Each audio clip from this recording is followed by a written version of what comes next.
Come closer, dear. Sit by the window where the evening rain taps softly against the glass. Do you hear that? That slow, steady rhythm like old fingers drumming on a wooden table. And there, the smell of wet earth rising from the garden after the first rain. It always reminds me of beginnings and endings. This story is about both. There was once a man named Arun who lived in a small hillside town where fog rolled through the streets each morning like a sleepy ghost. He was not poor, not rich, not remarkable in the way the world likes to notice. He was simply ordinary. And that, my dear, was exactly what troubled him. Arun had once dreamed of becoming a painter. Not the kind who painted fences or walls, no. He wanted to create canvases that made people stop breathing for a second. Paintings that made strangers feel seen. Paintings that whispered truths people were too afraid to say aloud. When he was young, he had talent. Everyone said so. His schoolteacher had once held up one of his sketches, a lonely tree standing against a storm, and said, "This boy sees the world differently." For years, Arun believed that meant something. But life, as it often does, came with its own plans. His father fell ill, the family shop needed managing. Bills stacked like silent judges on the kitchen table. Dreams became expensive things. So Arun folded his sketchbooks, tucked away his brushes, and took over the family hardware store. Years passed. Customers came and went. Nails, paint cans, rope, buckets. Every day the same. He married a kind woman named Mira, who had laughter like wind chimes and eyes that noticed when he was pretending to be fine. They had a daughter, Tara, who loved stories and always asked impossible questions like, "Where does the moon go when it rains?" Life was good, safe, steady. And yet, every night after the shop was closed and the house was asleep, Arun would stand in the storage room where an old wooden shelf held a dusty metal lantern. It was his father's lantern, cracked on one side, bent at the handle. The glass was chipped like a broken smile. His father had carried it during power cuts, during storms, during long nights walking home from the market. Even broken, it still worked. Arun would light it sometimes and stare at the warm, trembling glow. He often thought it looked like himself. Useful, perhaps. Reliable, yes, but cracked. Not what he was meant to be. One evening, when Tara was 12, she found him there. "Papa," she said, leaning against the doorway, "why do you always look at that old lantern like it owes you money?" He laughed despite himself. "It reminds me of things. Good things." He looked at the flame. "Things I didn't become. Children, they ask with swords and heal with feathers." She stepped closer. "Like what?" Arun hesitated. Then, perhaps because rain was falling and old regrets grow louder in rain, he told her. About painting, about galleries he never entered, about dreams he packed away like winter clothes. When he finished, Tara was quiet. Then she said, "So you stopped because life got busy?" He smiled sadly. "Yes." She frowned. "That seems rude of life." He laughed again, but it caught in his throat. That night he could not sleep. The ceiling fan creaked above him, slow and tired.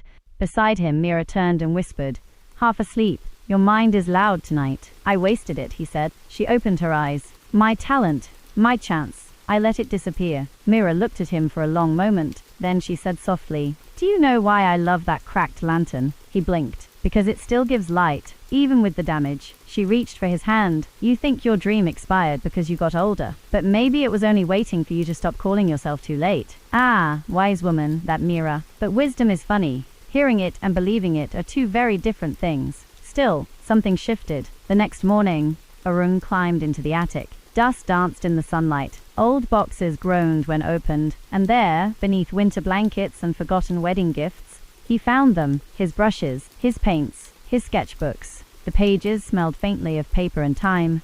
His hands trembled. He sat on the attic floor and opened the first sketchbook. There was the storm tree. There was his mother's hands kneading dough. There was a self-portrait from age 19, eyes full of fire and foolish certainty. Arun stared at that young man. "I'm sorry," he whispered. Then, for the first time in 22 years, he painted. At first, it was terrible. Oh, truly terrible. His lines were stiff. His colors argued with each other. His confidence had the legs of a newborn goat. But every evening after the shop closed, he returned. 1 hour, then 2, then 3. Sometimes Tara sat beside him doing homework. Sometimes Mira brought tea and pretended not to notice when he smiled at his own progress like a child hiding treasure. Weeks became months. Something inside him, something he had buried so carefully, began to breathe again. But here is the thing about old dreams, dear. They do not return quietly. They return carrying all your old fears. One day, the town announced an annual art fair.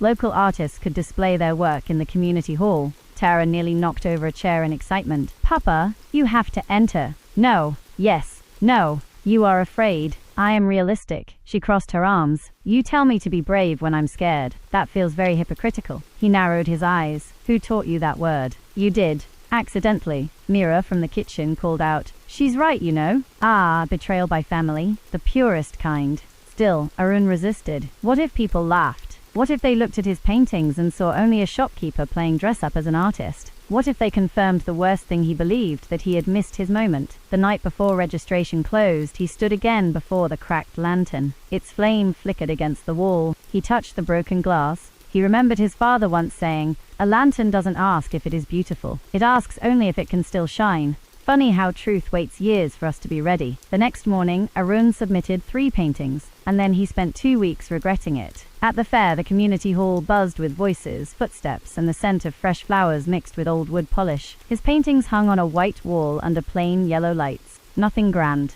nothing magical, just there, exposed. He wanted to run, but people stopped. They looked.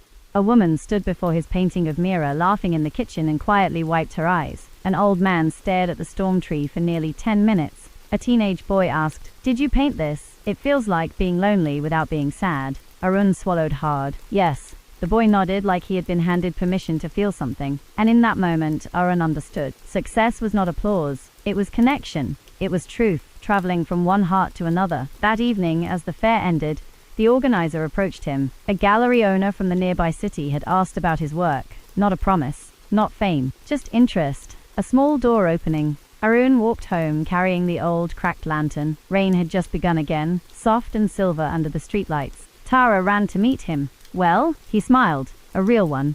The kind that starts in the bones. "I think," he said, "I was never too late. I was only afraid." She nodded wisely, as children sometimes do when they borrow wisdom from the universe. Years later, Arun never became world famous. No magazines, no television interviews, no dramatic speeches in black turtlenecks. But he painted. He taught local children on Sundays. He filled his home with color. He lived, finally, as himself. And the cracked lantern remained by his window, lit on rainy evenings. Not as a reminder of what was broken, but as proof that broken things can still be beautiful. So listen to me carefully now, dear, because this matters. Many adults walk around believing their life is already decided. They think one missed chance means forever. They think age is a locked door. They think being cracked means being ruined. It does not. You are not late. You are not disqualified by your scars. You are not less worthy because your path looked different than you planned. A cracked lantern still gives light, and so can you. The lesson is simple and hard. Stop mourning the person you could have been and become the person you still can be.